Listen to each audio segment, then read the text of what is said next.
right, one of the first golf courses I ever played was a course design right here in Raleigh Park. So I'm going to take it through a course I believe co-designed by Dave Pierce and Jeff Runner. Let's see it. Hole one, you had to hit a low punch shot to that tree straight ahead.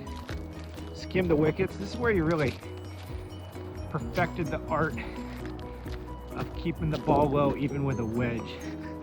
So it's typically one club, you bring 2 or 3 balls. Get off to a good start, fairly easy. Hole 2, you just take a short walk. This is where you cross the berm for the first time. Typically tee off right next to this tree. You need to go down to a garbage can. If I think we were playing today, I think we'd probably go to that garbage can right over there. Again, got to cross the hazard, punch it through there.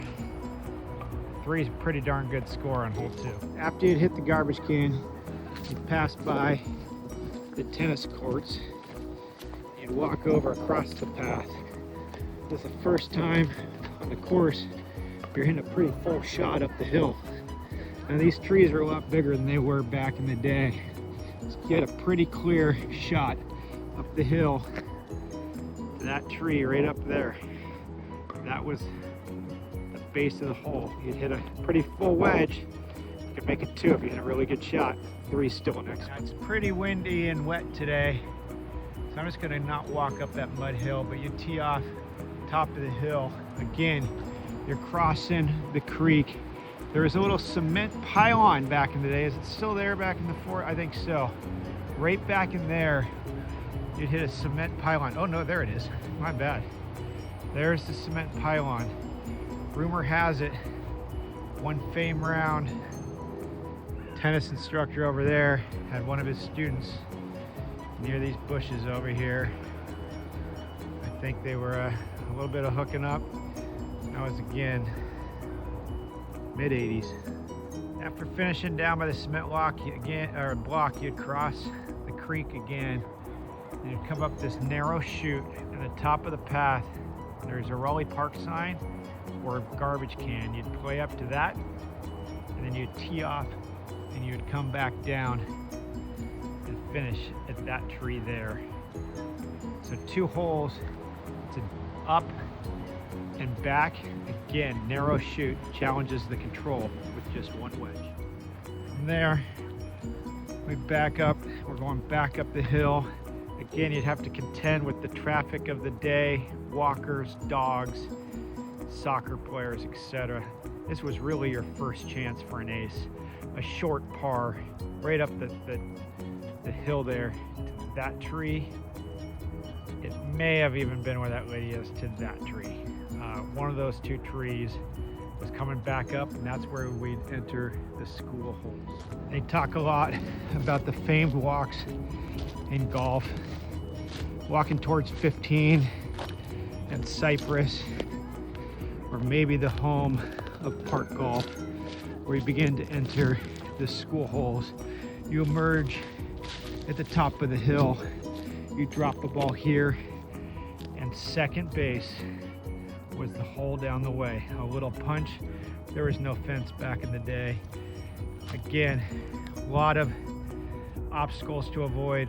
Baseball players, maybe a father and son playing frisbee, playing catch. Second base is how you descended up onto the school. You're not gonna believe it. I see today's youth down here with golf clubs, maybe creating their own golf course. We're gonna show you where these holes were back in the day. So once you'd hole out in second base, there's no base here right now. There's a sand pit right down where that path meets that tricycle. Again, the ball had to be teed up on the actual bag, creating an awkward lie above the feet. A great opportunity for a 1 lies here at the second school hole. Again, I can't even believe that these kids are out here playing park golf right now. This is just unbelievable. Now, I can't emphasize enough some of the danger of the upcoming shots in the school holes. Again, a sand pit rested right here. You had to tee off from within the sand pit towards that metal cage.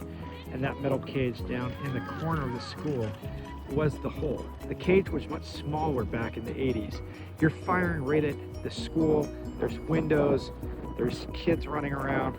A treacherous shot from a fairway bunker shot towards the school. An amazing hole. We've now finished what I believe is hole 10. I've lost track a little bit. Hole 11, just a straightaway hill, or a straightaway shot up the hill. There was a garbage can at the back of the baseball backstop. Right next to that green shed building was always a garbage can. Again, that was water, the cement, treacherous. You're dead if you miss right. If you miss left, you could be blocked out by the fence. You've got to keep it in front of you. A straightaway hole, lots of opportunity, but lots of danger. Here, this is where your creativity really opened up. The hole was right down by that swing set. There was a gigantic sandbox. So you would run it in between kids riding their bikes, running, jumping rope. You could bounce it, or if you're really aggressive, you could try to fly it all the way back into there with your wedge. Again, a 2 or 3 is an excellent score. If it stops on the concrete, stroke, nearest point of relief. Great. You'd complete where that sandbox was right there. Come through the gate. Again, another just great walk from the home of Park Golf. Completely different environment today with how overgrown this is. But you'd walk down, there'd be a big grass plain up here, a straightaway hole to a gigantic tree at the end of the school property. Soon you will see just what the players endured. At this point, the match is getting tight, and there's the gigantic tree down at the end of the fairway next to that sign. Can I see it? There it is. That tree straight ahead. So the players would tee off from here. This growth wasn't here. None of the garden was here. It was just a wide open field. Kids would play flag football, tackle football, always action. Straight away long hole with your wedge down to that hole. Again, parking lot behind it presents some danger, so you'd want to lay up short and then punch it into a large target. Great hole. So after completing this shot, you'd tee off right here. In the early years, no trees, no adjacent buildings. You just fire it straight ahead to a sign over here. In the later years, that building was built, presenting a danger for a bladed tee shot that would certainly ricochet into the penalty area. But if you carried it, you'd have a pretty clear shot. I'll show you the target on the other side of the building. Now it looks like the target has been removed. It was a school sign. The parking lot's been extended. There's picnic tables. So again, some of the original design is just not available to play. But I assure you, one of the most exciting holes of Park Golf awaits ahead.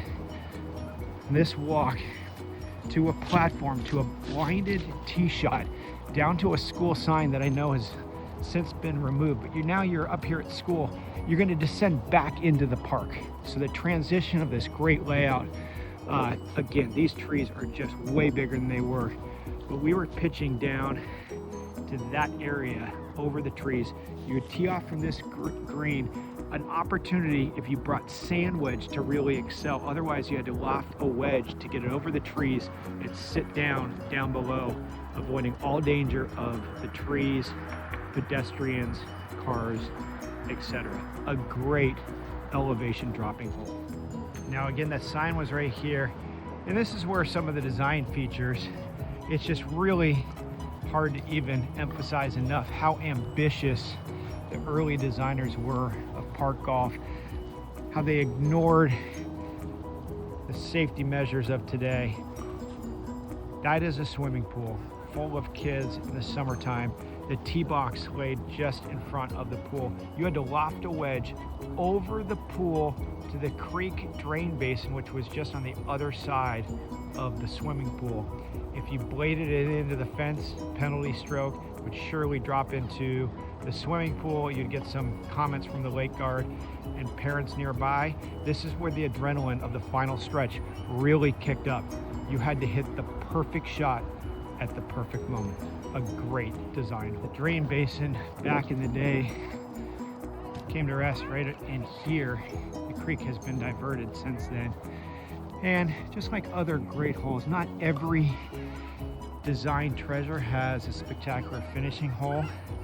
This was the finishing hole up from the drain basin area to that tree.